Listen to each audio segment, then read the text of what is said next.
ازيكم عاملين ايه النهارده؟ طبعا هدخل في الفيديو على طول عشان انا جايه كده هلكانه من الشمس ومقدرش اتكلم، وحابه ان انا انزل لكم الفيديو كده على طول في نفس اليوم عشان اللي حابب يستفاد من الفيديو واللي حابب يعرف اسعار الخضار النهارده عامله كام. النهارده السبت يا جماعه 20/7. اللي حابب يعرف الاسعار، في ناس بتحب تعرف الاسعار فمحدش يقول لي ايه مستفاد، لا، في ناس بتحب تعرف الاسعار لو حابه تنزل تشتري. دي البطاطس زي ما انتم شايفينها كده حلوه، نوعيه كويسه، يعني نوعها حلو وشكلها حلو. فالبطاطس دي يا جماعه عامله 25 جنيه، عامله 25 ل 2 كيلو دولت ب50. ندخل هنا بقى كده على الطماطم زي ما انتم شايفينها حلوه جدا الطماطم دي.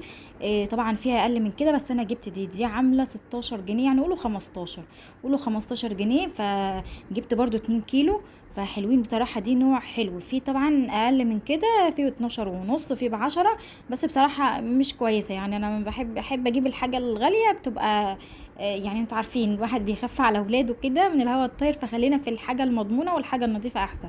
فالطماطم دي زي ما قلت لكم عامله 15. ندخل بقى على الفلفل الجميل ده زي ما انتم شفتوا كده. انا جبت نص كيلو بس عشان خاطر يعني طازه طازه، ما بحبش الحاجه تمرض في التلاجة وتبوظ، خساره. الدنيا مش متحمله حاجه تبوظ. ده نص كيلو ب10 جنيه، الكيلو ب20. الفلفل ده الكيلو ب20، نص كيلو ب10. هنا برضو الجزر والخضار والخيار، انا جبت برضو نص جزر ونص خيار. ليه؟ عشان اخلص الحاجه طازه طازه، ما تمرضش ولا تبوظ مني في التلاجة، عشان احنا اسره كده صغننه، اسره صغيره، فبجيب الحاجه طازه طازه اللي هي كميات صغيره بحيث اخلصها واجيب غيرها طازه. نص الخيار ده. الخيار برضو الكيلو ب20 يا بنات، الخيار الكيلو ب20، جبت نص كيلو ب10. والجزر ده الكيلو ب30، نص كيلو ب15. الجزر نص كيلو ب15، الكيلو ب30.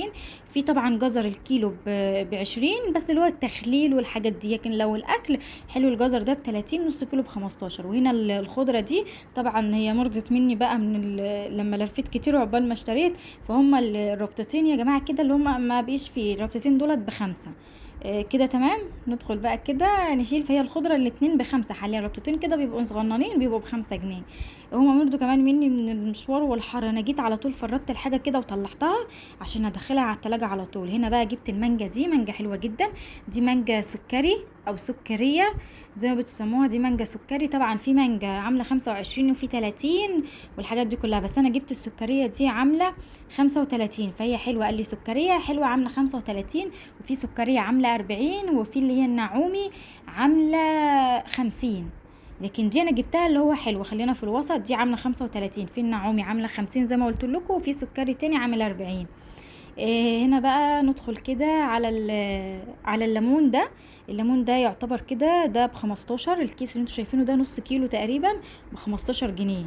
جبت برضو، انتوا عارفين حر الصيف كده وحاجات كتيرة بنحتاجها في الليمون، فنص كيلو ده عامل 15 جنيه.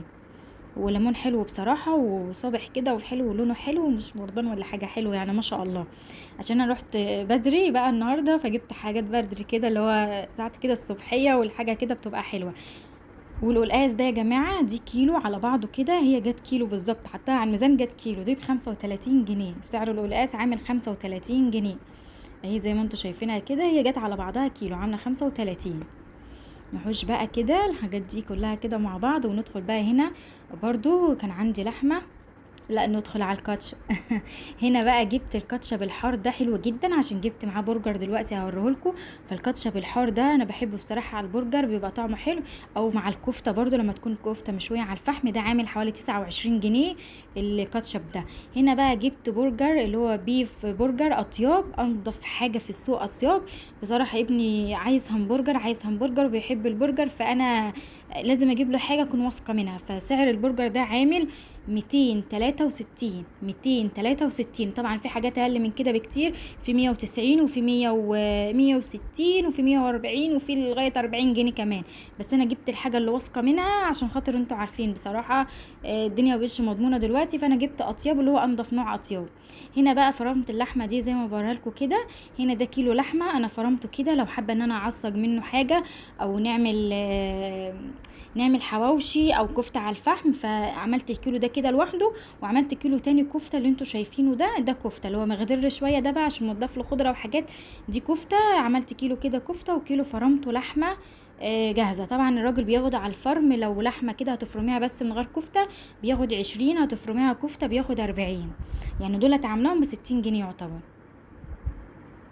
زي ما انتم شايفين كده. طبعا اللي حابب يفرم في البيت، والله انا عندي المفرمه لسه جايباها وعملت عليها مره، بس انا النهارده بقى كنت يعني حابه ان انا كده اعمل الحاجه في السريع، ما عنديش وقت ان انا اقعد اعمل في البيت كده وافك واركب واغسل، فقلت لا اخدهم النهارده اعملهم معايا، بما اني رايحه اشتري حاجات اخدهم اعملهم معايا. هنا بقى رصيت الحاجات في التلاجة. طبعا كنت غاسله التلاجة من امبارح بالليل ومظبطاها وغسلاها بخل ومخليها زي الفل، وجبت كده فيها المشتريات دي حطيتها. طبعا جبت كميات صغيره اخلصها واجيب تاني بحيث الحاجات تبقى طازه، ويعني طازه كده، مفيش حاجه تمرض، مفيش حاجه تبوظ، مفيش حاجه تتهدر مني ولا تتبهدل مني.